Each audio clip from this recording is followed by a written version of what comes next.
মা আয়েশা সিদ্দিকা রাদিয়াল্লাহু তাআলা আনহা এবং এবং আল্লাহ রাসূলের সাহাবী হযরত আমর রাদিয়াল্লাহু তাআলা আনহু হাদিস বর্ণনা করেন, আল্লাহর হাবিব বলেন, এই পাথরে যারা চুমু দেবে, স্পর্শ করবে, তারা যেন স্বয়ং আল্লাহ তাআলা রব্বুল আলামিনের কুদরতি হাতের সাথে যেন তারা স্পর্শ করলো। জোরে বলে সুবহানাল্লাহ। এই পাথরের উপরে পাথরকে স্পর্শ করা আর চুমু দেয়া, কেউ যদি এই পাথরে চুমু দিল সে যেন আল্লাহর কুদরতি হাতে চুমু দিল। জোরে বলে সুবহানাল্লাহ। এই পাথরের দিকে তাকানো আর জান্নাতের দিকে তাকানো সমান কথা, সুবহানাল্লাহ। এবং মা আয়েশা সিদ্দিকা রাদিয়াল্লাহু তাআলা আনহা বলছেন, হাসরের কঠিন মুসিবতের দিন এই পাথরটাকে আবু কুবাইস পাহাড়ের চাইতেও বড় করা হবে, আর এই পাথরকে দুইটা ঠোঁট এবং জিহ্বা দেয়া হবে। এই পাথরের দুইটা ঠোঁট এবং জিহ্বা থাকবে। হাসরের কঠিন মুসিবতের দিন এই পাথরটা, যারাই এই পাথরকে স্পর্শ করেছে এবং চুমু দিয়েছে, হাসরের দিন এই পাথরটা তাকে স্পর্শকারী এবং চুমু দানকারী বান্দাদের জন্য সুপারিশ করতে থাকবে।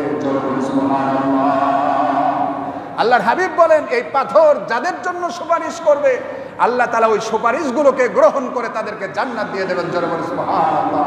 সম্মানিত হাজরিন, গুরুত্বপূর্ণ এই পাথরের অনেক ফজিলত রয়েছে এবং মক্কার কাবা ঘরের অনেক ফজিলত রয়েছে। সম্মানিত হাজরিন, কাবা ঘর নির্মাণ হলো, হাজরে আসওয়াদও স্থাপন হয়ে গেল। এরপর আরো অনেক লম্বা ঘটনা রয়েছে। ইব্রাহিম আলাইহিস সালাতু ওয়াস সালাম হজের ঘোষণা করে দিলেন। আল্লাহ তাআলা বললেন যে এবার তুমি হজের ঘোষণা করে দাও, সারা পৃথিবী থেকে মানুষ হজ করতে আসবে, তাওয়াফ করবে এখানে। এখন সেই হজের মৌসুম চলতেছে, লক্ষ লক্ষ হাজিরা হজ করার জন্য গিয়েছেন।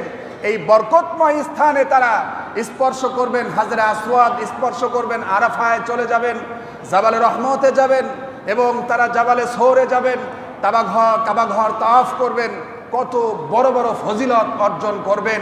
আল্লাহর হাবিব বলেন, যারা মক্কা মদিনা সফর করে হজ অথবা উমরা করে ফিরলো তারা তো একেবারে বেগুনাহ মাসুম হয়ে গেল। জোরে বলি সুবহানাল্লাহ।